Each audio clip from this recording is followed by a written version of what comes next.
Assalamualaikum warahmatullahi wabarakatuh. Sebelum dimulai, kami ingin memberi salam kepada Ibu Tantina selaku dosen pengampu mata kuliah akuntansi menengah 1 di kelas B.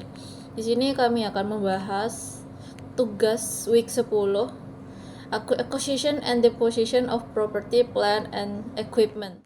Kami dari kelompok K dan kami berjumlah 4 anggota, yaitu Hani Mufarida, Angga Danendra, dan Lucia Ginting. Saya selaku pembicara Nadia Firita Zahra dengan NPM Makhir 385. Kita masuk ke contoh soal tugas perkuliahan week 10, acquisition and deposition of property, plant and equipment. Instruksi 1, kerjakan soal yang ada di bawah ini. Pada tanggal 1 November 2023, Tinitan mengontrak Bangtan Construction untuk membangun gedung seharga 1,4 miliar di atas tanah seharga 100 juta rupiah dibeli dari kontraktor dan termasuk dalam pembayaran pertama. Shala melakukan pembayaran berikut kepada perusahaan konstruksi selama 2023, 1 Januari 2023 210 juta rupiah, March 300 juta rupiah, Mei 540 juta rupiah, Desember tanggal 31 450 juta rupiah. Totalnya itu 1.500.000.000 rupiah. Bangtan Construction menyelesaikan bangunan tersebut siap huni pada tanggal 31 Desember 2023. Tinitan memiliki utang berikut pada tanggal 31 Desember 2023. Utang Tinitan secara spesifik berhubungan dengan konstruksi. Yang pertama, bunga 15% wesel bayar 3 tahun untuk pembelian tanah dan pembangunan gedung tanggal 31 Desember 2022 dengan bunga dibayarkan setiap 750 juta rupiah. Sehingga uang Tinitan lainnya itu bunga 10% wesel bayar 5 tahun tanggal 31 Desember 2019 dengan bunga dibayarkan setiap tahun pada tanggal 31 Desember sebesar 550 juta rupiah. Yang kedua itu bunga 12% obligasi 10 tahun yang diterbitkan 31 Desember 2018 dengan bunga dibayarkan setiap tahun pada tanggal 31 Desember sebesar 600 juta rupiah. Diminta, ini pertanyaannya yang A, hitung akumulasi pengeluaran rata-rata tertimbang untuk tahun 2023. B, bunga yang dapat dihindarkan karena ditambah pada nilai bangunan.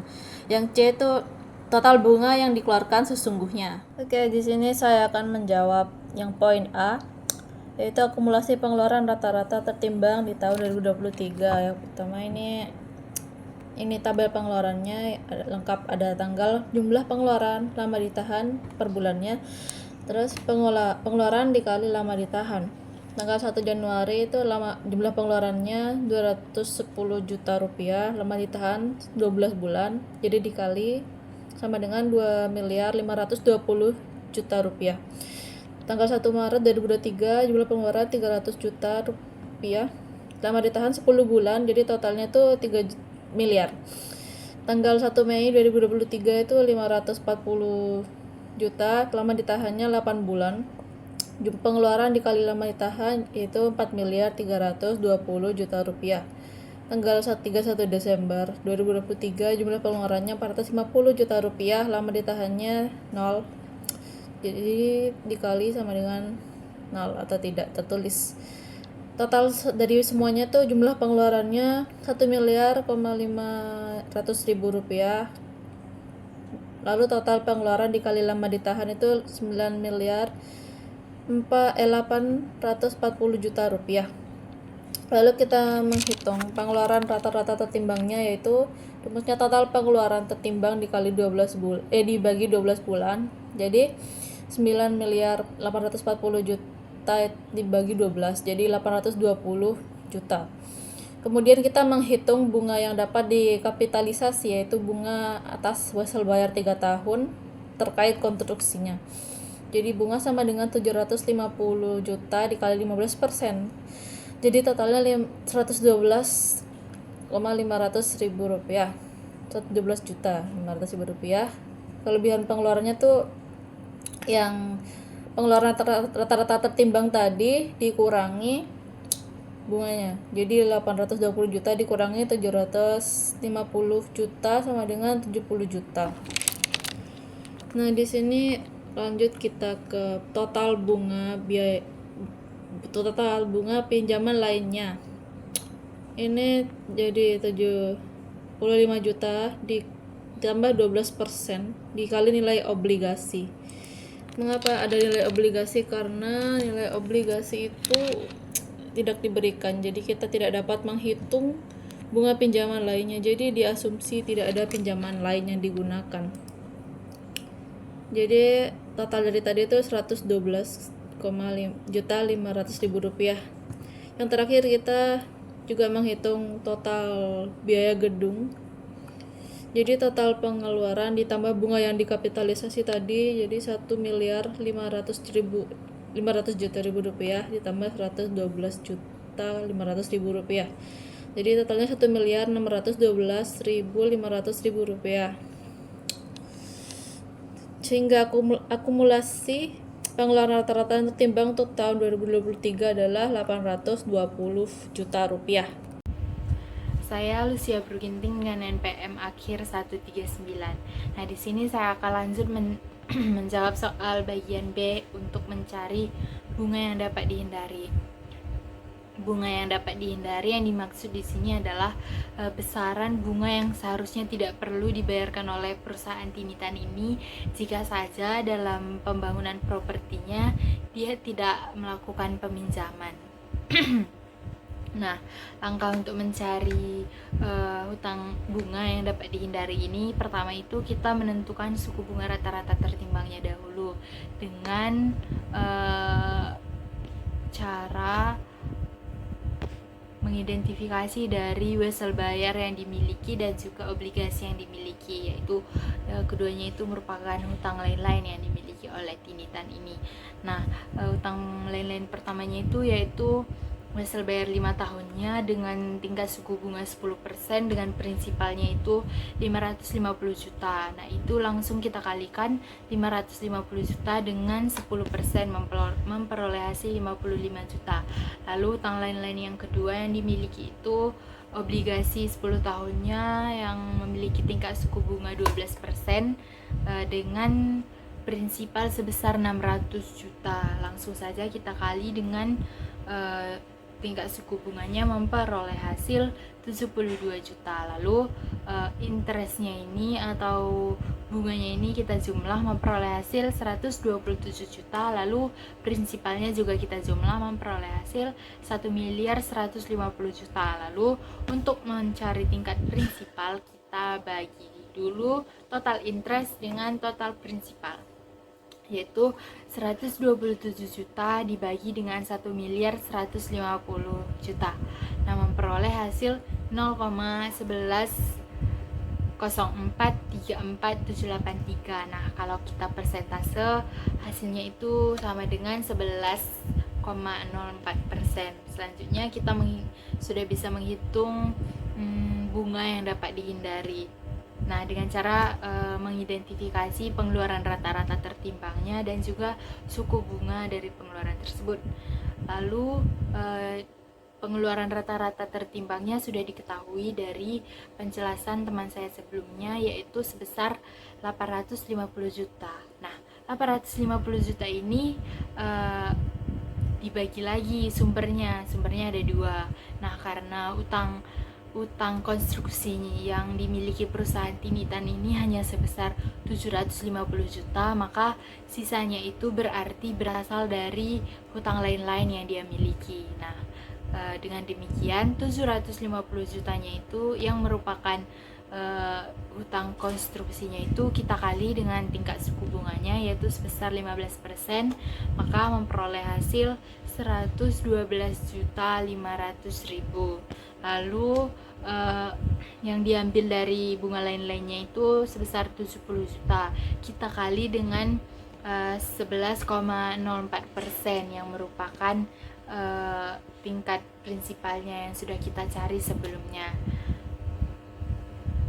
Memperoleh hasil 7.728.000. Lalu kita jumlah memperoleh hasil 120.228.000. Nah, 120.228.000 inilah merupakan bunga yang dapat dihindari perusahaan tinitan ini. Maksudnya di sini adalah jika saja perusahaan Tinitan ini tidak melakukan peminjaman saat membangun propertinya, maka dia tidak perlu membayar sebesar 120.228.000 seperti itu. Lalu selanjutnya untuk bagian C, yaitu total bunga keseluruhan yang dimiliki perusahaan. Nah, di sini di soal disebutkan bahwa utang yang dimiliki perusahaan Tinitan ini sebanyak ada 3 jenis. Yang pertama itu hutang konstruksinya yang memiliki prinsipal sebesar 750 juta dengan tingkat suku bunga 15%. Maka langsung saja kita kali 750 juta dikali 15% memperoleh hasil 112.500.000. Lalu hutang lain-lainnya ada 2. Yang pertama itu Wesel bayar 5 tahunnya, yaitu dengan prinsipal 550 juta dan dengan tingkat suku bunga 10%. Maka langsung kita kalikan 550 juta dikali 10% memperoleh hasil 55 juta. Lalu hutang lain-lain yang kedua yang dimiliki perusahaan Tinitan ini adalah obligasi 10 tahun. Prinsipalnya itu 600 juta dengan tingkat suku bunganya 12%. Langsung saja kita kali 600 juta dikali 12% memperoleh hasil 72 juta. Nah, ketiga bunga ini kita jumlah memperoleh hasil 239.500.000. Maka selama membangun maka total bunga yang dimiliki perusahaan Tinitan ini sebesar 239.500.000. Ini total keseluruhan hutang konstruksi ditambah dengan hutang lain-lain yang dia miliki. Demikian. Untuk penjelasan selanjutnya akan dilanjutkan oleh rekan saya. Terima kasih. Saya akan bahas mengenai instruksi 2B, yaitu Disposition of Property, Plant and Equipment. Pada kasus ini, PT Dinamit membeli mesin pada tanggal 1 Januari 2020 dengan harga 560 juta dan estimasi umur ekonomisnya selama 5 tahun. Metode penyusutan yang digunakan adalah metode garis lurus. Kemudian pada tanggal 31 Desember 2023, perusahaan menjual mesin tersebut dan terdapat 3 skenario harga jual. Yang pertama, terjual 117.300.000 dan yang kedua terjual 112 juta dan yang ketiga terjual 111 juta. Dari sini kita diminta untuk menghitung penyusutan per tahun nilai buku pada saat penjualan serta laba atau rugi dari setiap skenario penjualan.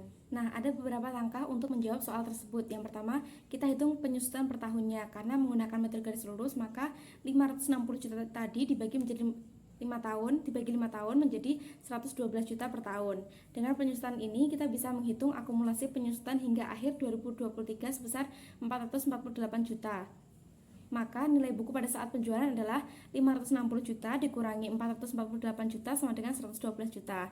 Selanjutnya kita lihat hasil dari masing-masing skenario. Skenario pertama, mesin dijual dengan harga 117.300.000. Karena harga jual lebih besar dari nilai buku, maka perusahaan memperoleh laba sebesar 5.300.000. Mengenai skenario yang kedua, mesin dijual sebesar 112 juta sama dengan nilai bukunya, jadi tidak ada laba maupun rugi.